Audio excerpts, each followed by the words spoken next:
Hello guys, क्या हाल चाल। बढ़िया एकदम। तो मैं मेहुल शर्मा आपका स्वागत करता हूं आपके अपने ही YouTube channel chemistry with Mehul में। तो अभी पिछली वीडियो में हमने बात करी थी effect of change of temperature. Matter की स्टेट को जो है, अगर हम टेम्परेचर बढ़ा दें किसी भी मैटर की स्टेट का, तो उसके अंदर किस तरह के चेंजेस आएगा। हमने ये बात करी थी अपनी पिछली वीडियो के अंदर, जिसके अंदर हमने बेसिकली पढ़ लिया था कि जब टेम्परेचर को राइज करते हैं तो चीज़ें सॉलिड से लिक्विड में चेंज हो जाती है। और वो कैसे होती है, उनकी काइनेटिक एनर्जी, जो पार्टिकल के बीच की जो काइनेटिक एनर्जी है वो बढ़ जाती है।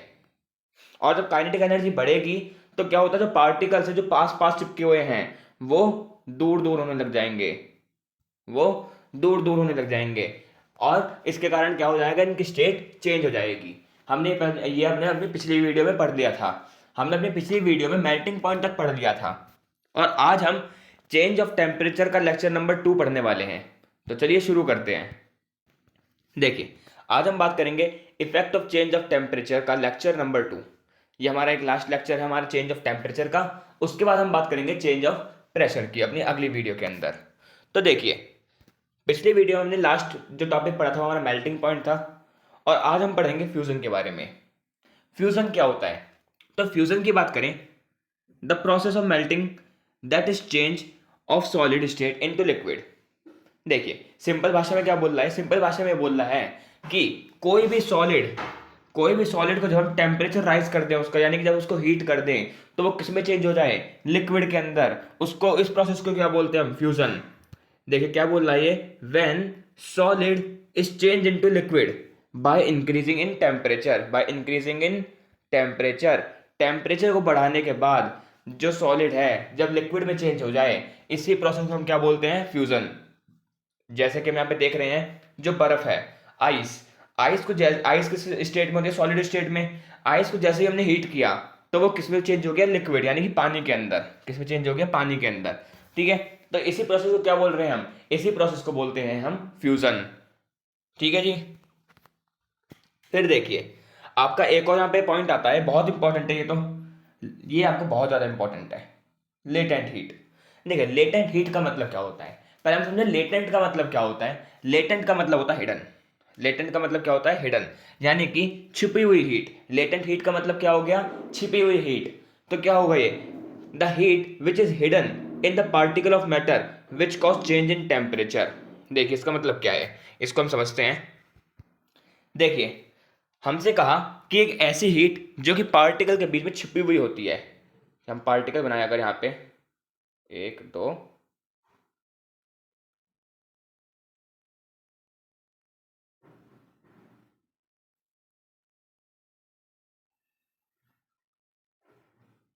देखिए ये पार्टिकल बनाया मैंने।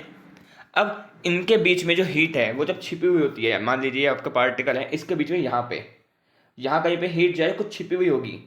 तो ये हीट क्या करती है, ये हीट ही मदद करती है आपकी स्टेट को चेंज करने में। स्टेट को चेंज करने में ये हीट मदद करती है। और ये जो छिपी हुई हीट होती है जो कि स्टेट को चेंज करने में मदद कर रही है, इस हीट को ही हम बोलते हैं लेटेंट हीट। क्या बोलते हैं, लेटेंट हीट बोलते हैं। ठीक है, देखिए दोबारा समझिए, पार्टिकल्स के बीच में कुछ हीट छिपी हुई रह जाती है। पार्टिकल्स के बीच में कुछ हीट छिपी हुई रह जाती है जो कि स्टेट को चेंज करने में मदद करती है किसी भी मैटर की। और वो जो छिपी हुई हीट होती है इसको हम बोलते हैं लेटेंट हीट। ठीक है, समझ आया। चलिए हम दोबारा चलते हैं लेटेंट हीट के ऊपर। देखिए, ये आपको समझ आ गया लेटेंट हीट क्या होता है, कि एक ऐसी छिपी हुई हीट जो कि मैटर के पार्टिकल के बीच में होती है और ये स्टेट को चेंज करने में मदद करती है। और लेटेंट का मतलब होता है हिडन। ठीक है, कोई दिक्कत है यहाँ पे अब, नहीं। ओके जी। उसके बाद हम बात करें, हमने फ्यूजन पढ़ा, फ्यूजन के बाद हमने पढ़ा लेटेंट हीट। अब क्वेश्चन यहाँ पे कंबाइन हो गया है, जो क्वेश्चन है वो यहाँ पे कंबाइन हो गया। क्वेश्चन कह रहा है कि अभी हमने आपसे पूछा फ्यूजन क्या होता है, फिर हमने आपसे पूछा लेटेंट हीट क्या होता है, अब हम आपसे पूछेंगे लेटेंट हीट ऑफ फ्यूजन क्या होता है। लेटेंट हीट ऑफ फ्यूजन क्या होता है, तो देखिए, फ्यूजन का मतलब क्या था, फ्यूजन का मतलब क्या था, सॉलिड से लिक्विड में जाना। सॉलिड से लिक्विड में जाना इसको भी बोलता है फ्यूजन। और लेटेंट हीट क्या थी, लेटेंट हीट क्या थी, छिपी हुई हीट। Hidden heat. ठीक है जी, कोई दिक्कत है नहीं। तो लेटेंट हीट ऑफ फ्यूजन क्या होगा? अगर जैसे कि आपका दो अलग अलग टॉपिक को कंबाइन कर दिया गया है, तो वैसे ही जब दो आंसर को कंबाइन कर देंगे तो वो क्या बन जाएगा? Latent heat of fusion. यानी कि एक ऐसी छिपी हुई हीट जो कि सॉलिड को किसमें चेंज कर दे? लिक्विड के अंदर। देखिए क्या होगा? The hidden heat, the hidden heat which convert solid into liquid. एक ऐसी छिपी हुई हीट जो कि सॉलिड को किसमें चेंज कर दे? लिक्विड के अंदर। इसको क्या बोल देंगे हम? Latent heat of fusion. देखिए हिडन हीट यहाँ पे आ गई है। हिडन हीट का मतलब क्या हो गया? Latent heat. सॉलिड से लिक्विड में कन्वर्ट हो रहा है, यानी कि क्या हो गया? फ्यूजन। समझ आ गया? कोई दिक्कत नहीं? ओके जी। देखिए ऐसे हमसे यहाँ पे ये बोल रहा है the amount of heat energy that is required to change solid into liquid, the amount of heat that is required to change solid into liquid at atmospheric pressure। देखिए एटमॉस्फेरिक प्रेशर का मतलब क्या होता है कि यानी कि जो हम अपने एटमॉस्फेयर के अंदर जो भी हम अपना काम कर रहे हैं, जो भी हम एक्टिविटी कर रहे हैं, तो जो एयर के कारण जो प्रेशर लगता है ना, इसको ही बोलते हैं एटमॉस्फेरिक प्रेशर। क्योंकि एयर क्या है? एक एटमॉस्फेयर है। ठीक है, तो जो एटमॉस्फेयर से जो प्रेशर लग रहा है उसको हम बोलते हैं एटमॉस्फेरिक प्रेशर। यानी कि हम इसको एक खुले एरिया में, इसको जब हम इस चीज को जब हम करेंगे तो उसको ही क्या बोलते हैं? Atmospheric pressure.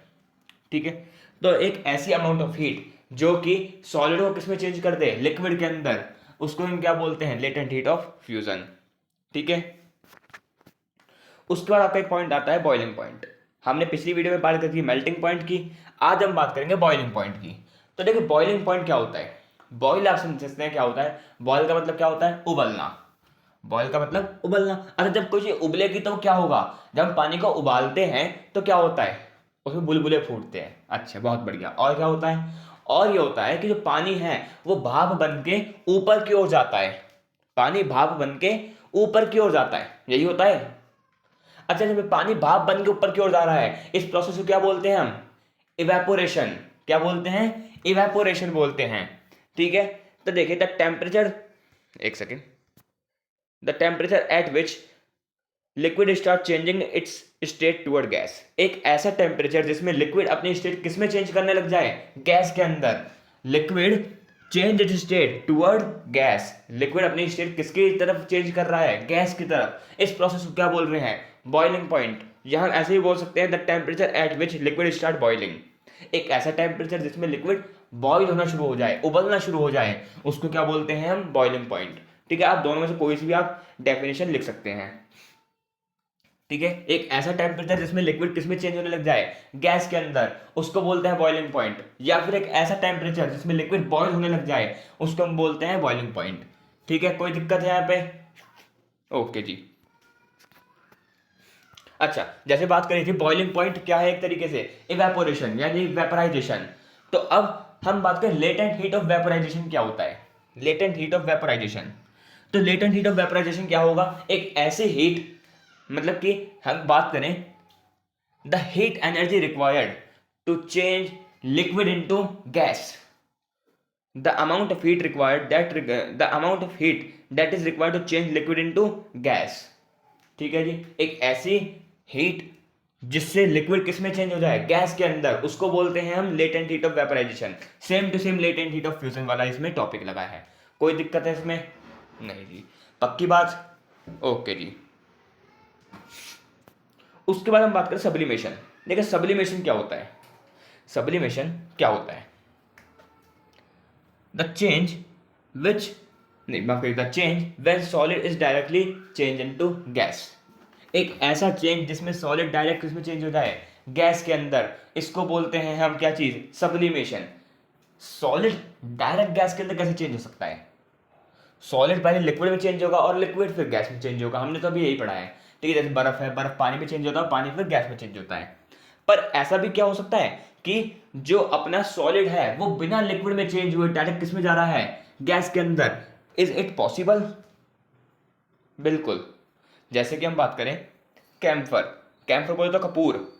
जब पूजा पाठ करते हैं हम, या फिर कभी जैसे मम्मी कभी कपड़े रखती हैं, आपने देखा होगा जब मम्मी जो है संदूक के अंदर कपड़े रखती हैं तो उसके अंदर क्या डाल देती हैं, फिनाइल की गोली डाल देती हैं, क्या डालते हैं, नेफ्थलीन बॉल डाल देती हैं। तो वो नेफ्थलीन बॉल क्या होती है, जैसे ही मम्मी उस फिनाइल की गोली को उस संदूक के अंदर डालती हैं या फिर किसी भी अब जिसके अंदर हम रखते हैं कपड़े, ठीक है, चाहे पलंग में रखें, अलमारी में रखें या संदूक के अंदर रखें, उसके अंदर मम्मी जो है नेफ्थलीन बॉल यानी कि फिनाइल की गोलियां डाल देती हैं। तो वो जो फिनाइल की गोलियां हैं वो भी डायरेक्ट किस में चेंज हो जाती है, सॉलिड से डायरेक्ट किस में जा रही हैं, वो गैस के अंदर, लिक्विड में चेंज नहीं होती हैं। तो इसी प्रोसेस को क्या बोलते हैं हम, सब्लिमेशन बोलते हैं। ऐसे ही जब हम कपूर, जब हम पूजा करते हैं, हवन करते हैं, तो हम जब कपूर को हवन में डालते हैं तो वो लिक्विड में चेंज नहीं होता, वो डायरेक्ट गैस में चेंज हो जाता है। डायरेक्ट किसमें चेंज हो जाता है, गैस के अंदर चेंज हो जाता है। इसी प्रोसेस को क्या बोल रहे हैं हम, इसी प्रोसेस को बोलते हैं सब्लिमेशन। ठीक है जी, कोई दिक्कत, याद रहेगा सब्लिमेशन क्या होता है। सब्लिमेशन एक वो प्रोसेस जिसमें सॉलिड डायरेक्ट किसमें चेंज हो जाए, गैस के अंदर, उसको बोलते हैं हम सब्लिमेशन। ठीक है, ओके जी। उसके बाद सेम टू सेम सब्लिमेशन वाला एक प्रोसेस आता है जिसको बोलते हैं डिपोजिशन। डिपोजिशन जस्ट अपोजिट है सब्लिमेशन का। सब्लिमेशन था कि सॉलिड किसमें चेंज हो रहा है, सॉलिड चेंज हो रहा है गैस के अंदर, पर डिपोजिशन क्या है, जो गैस है वो चेंज हो रही है सॉलिड के अंदर। चलो जी भैया, मुझे ये तो समझ आता है, मुझे ये तो समझ आ गया कि भैया चलो सॉलिड गैस के अंदर चेंज हो सकता है, पर क्या गैस सॉलिड के अंदर चेंज हो सकती है क्या। ये तो मैं कुछ नहीं पढ़ा लिया, ये तो कुछ नया पढ़ लिया भैया अब, कि भैया गैस सॉलिड के अंदर कैसे चेंज हो सकती है। ये तो पॉसिबल ही नहीं है। कैसे पॉसिबल नहीं है, साइंस से तो सब पॉसिबल है। दिखाता हूँ आपको, देखिए आप एनसीईआरटी बुक खोलेंगे तो उसके अंदर आपको एक एक्टिविटी दे रखी है जिसके अंदर हमने क्या किया है, एक कॉनिकल फ्लास्क लिया है इस तरीके का, ठीक है, इसको हमने बर्नर के ऊपर रख दिया, आग है, ठीक है, ये फायर है। अब इसके अंदर हमने क्या किया, इसके ऊपर लगा दिया कॉर्क, कॉर्क लगा दी, ठीक, और इसके अंदर हमने डाल दिया क्या चीज, कपूर, ये हमने कपूर डाल दी इसके अंदर। अब देखिए जब कपूर है, जब टेम्परेचर बढ़ेगा इसका तो ये किस में चेंज होने लगेगा, गैस के अंदर चेंज होने लगेगा, ठीक है, गैस के अंदर यहाँ पे चेंज हो जाएगा। अब ये बाहर तो जा नहीं पाएगा, तो ये यहाँ पे साइड साइड में चिपक जाएगा, साइड साइड में ऐसे करके चिपक जाएगा। अब जब कपूर जब ठंडा होगा, जो कपूर है जब वो ठंडा होगा, जो कपूर के जो वेपर्स थी वो जब इस कॉनिकल फ्लास्क की वॉल पे आके चिपक गई, इस कॉनिकल फ्लास्क की वॉल पे आकर के चिपक गई, तो क्या होगा, अब बाहर तो जा नहीं पाएंगी तो वो चिपक जाएंगी, एक जगह पे चिपक गई। अब चिपकने के बाद जब वो ठंडी होंगी, जब कॉनिकल फ्लास्क का जो टेम्परेचर है जब वो ठंडा होने लगेगा, तो वो जो वेपर हैं वो किस में चेंज होने लगेंगी, वो वेपर्स चेंज होने लगेंगी सॉलिड के अंदर। समझिए, जो आगे कपूर था, कपूर को आपने फायर दी, कपूर को आपने हीट किया, तो कपूर किस में चेंज हुआ, गैस के अंदर।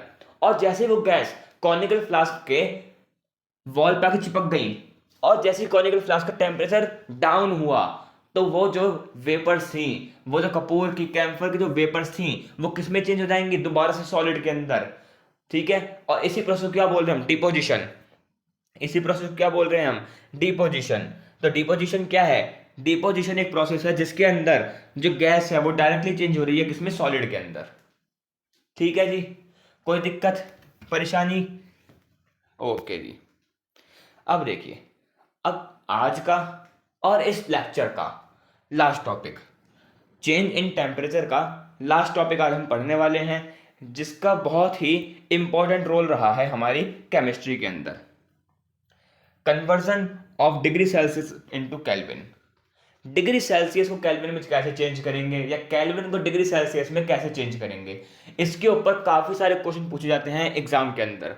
भले ही एक एक या दो दो मार्क्स के आते हैं, पर एग्जाम के अंदर भी एक या दो मार्क्स में बहुत ज्यादा मायने रखते हैं। एक दो मार्क्स से इंसान पास हो सकता है और फेल हो सकता है, ये चीज ध्यान रखिएगा। ठीक है, तो देखिए सबसे पहले आपको एक स्टैंडर्ड यूनिट पता होना चाहिए कि 0 डिग्री को क्या बोलते हैं हम। तो स्टैंडर्ड यूनिट मैं आपको पिछली वीडियो में बताई थी, अगर आप भूल गए हैं या नहीं देखी है वीडियो तो इस वीडियो में आपको बता देता हूं मैं, कि जो स्टैंडर्ड यूनिट होती है जिसको हम बोलते हैं 0 डिग्री सेल्सियस, तो 0 डिग्री सेल्सियस होता है आपका 273 केल्विन। क्या होता है, 273 केल्विन, इसको हम बोलते हैं स्टैंडर्ड यूनिट। स्टैंडर्ड यूनिट का मतलब, अब इसके जब नीचे जाएगा, ठीक है, जब टेम्परेचर के नीचे जाएगा तो केल्विन भी घटता रहेगा, इसके ऊपर जाएगा तो केल्विन भी बढ़ता रहेगा। ठीक है, कोई दिक्कत यहाँ पे है नहीं जी, ओके जी, बात करें अब हम यहाँ पे। देखिए, अब if we want to change degree Celsius into Kelvin, अगर हम डिग्री सेल्सियस को केल्विन में चेंज करना चाहते हैं, ध्यान से सुनिएगा, डिग्री सेल्सियस को केल्विन में चेंज करना चाहते हैं तो हमें उसके अंदर 273 ऐड करना पड़ेगा। किसके अंदर? डिग्री सेल्सियस के अंदर। नहीं समझ आया भैया? देखो, अगर हमें डिग्री सेल्सियस को, एक सेकंड, मान लीजिए हमें यहाँ पे क्वेश्चन दे रखा है कि change 25 degree Celsius into kelvin, तो हमें डिग्री सेल्सियस को किसमें चेंज करना है? केल्विन के अंदर। तो जब भी हमें डिग्री सेल्सियस को केल्विन के अंदर चेंज करना पड़े तो सिंपली जो आपका डिग्री सेल्सियस है उसके अंदर 273 ऐड कर दीजिए, तो आपका आंसर आ जाएगा। तो इसका आंसर क्या आ जाएगा? इसका आंसर आ जाएगा 298 केल्विन। समझे? अगर आपको डिग्री सेल्सियस को केल्विन में चेंज करना है तो 273 ऐड कर दीजिए, कोई दिक्कत? और अगर हमसे कह दिया कि केल्विन को, किसको? केल्विन को, मान लीजिए हम कहें 298 केल्विन को चेंज करिए डिग्री सेल्सियस के अंदर। अब इस बार हमें कहते हैं केल्विन को डिग्री सेल्सियस में चेंज करना है, तो कैसे करेंगे? बहुत बढ़िया, 273 से माइनस कर देंगे। अगर हमें डिग्री सेल्सियस को केल्विन, अगर डिग्री सेल्सियस से केल्विन जाना है तो ऐड करेंगे, केल्विन से डिग्री सेल्सियस जाना है तो माइनस करेंगे। किसको? 273 को। तो इस बार हमें क्या करना है? केल्विन से डिग्री सेल्सियस जाना है, तो 298 minus 273 which is equal to 25 degree. ठीक है, कोई दिक्कत है यहाँ पे? नहीं। इसके ऊपर देखिए क्वेश्चंस कुछ देता हूं आपको मैं। हमसे कह रहा है कि 35 डिग्री सेल्सियस को केल्विन में चेंज करना है, 35 डिग्री सेल्सियस को केल्विन में चेंज करना है, तो कैसे करेंगे? 35 plus 273, 35 plus 273 which is equals to 308 Kelvin. ठीक है, और हमसे कह दिया कि 405 केल्विन को चेंज करो डिग्री सेल्सियस के अंदर, तो कैसे करेंगे? 405 minus 273 which is equals to 231, 132 degree Celsius. ठीक है, कोई दिक्कत यहाँ पे? अब किसी चीज़ की दिक्कत परेशानी नहीं? ओके जी, तो ये था हमारा यहाँ पे टॉपिक जिसके अंदर हमने बात करी डिग्री सेल्सियस को केल्विन में कैसे चेंज करें और केल्विन को डिग्री सेल्सियस में कैसे चेंज करें। तो ये समझ आया? दोबारा एक बार समझ लीजिए, अगर केल्विन, डिग्री सेल्सियस से केल्विन में जाना है तो ऐड करेंगे 273 को, और अगर हमें केल्विन से डिग्री सेल्सियस जाना है तो हम सब्ट्रैक्ट करेंगे 273 को। बस, ये आपका टॉपिक था। आज के टॉपिक में हमने क्या पढ़ लिया है? हमने सबसे पहले तो यही पढ़ लिया, conversion of degree Celsius to Kelvin. उसके बाद हमने यहाँ पे पढ़ा था कि डिपोजिशन क्या होता है। डिपोजिशन की बात करें तो जो गैस है वो डायरेक्टली किस में चेंज हो रहा है? सॉलिड के अंदर। सब्लिमेशन क्या है? अपोजिट ऑफ डिपोजिशन, यानी कि जो सॉलिड है वो डायरेक्ट किस में चेंज हो जाए? गैस के अंदर। उसके बाद हमने बात करी थी latent heat of vaporisation. Vaporisation क्या होता है? कि लिक्विड किस में चेंज हो जाए? गैस के अंदर, इसको बोलते हैं वेपोराइजेशन। तो लेटेंट हीट ऑफ वेपोराइजेशन क्या होगा? Amount of heat which is required to change liquid into vapours. ठीक है, उसके बाद हमने बात करी latent heat of fusion. Fusion क्या होता है आपका? फ्यूजन की बात करें तो फ्यूजन होता है कि जो सॉलिड है वो लिक्विड में चेंज हो जाए, इसको बोलते हैं फ्यूजन। ठीक है, तो लेटेंट हीट ऑफ फ्यूजन क्या होगा? कि heat required to change solid into liquid. उसके बाद हमने बात करी थी यहाँ पे लेटेंट हीट की। लेटेंट हीट की बात करें, छुपी हुई हीट होती है जो कि किसी भी मैटर की स्टेट को क्या करे? चेंज करते हैं, उसको बोलते हैं हम लेटेंट हीट बोलते हैं। ठीक है, तो हमारा यहाँ पे लेक्चर नंबर 2 था चेंज इन टेम्परेचर का, वो यहाँ पे खत्म हो चुका है। तो उम्मीद करता हूँ आपको वीडियो अच्छी लगी होगी। अगर वीडियो अच्छी लगी है तो वीडियो को लाइक करिएगा, चैनल पर नए हैं चैनल को सब्सक्राइब करिएगा। मिलते हैं आपको अगली वीडियो में, तब तक के लिए गुड बाय।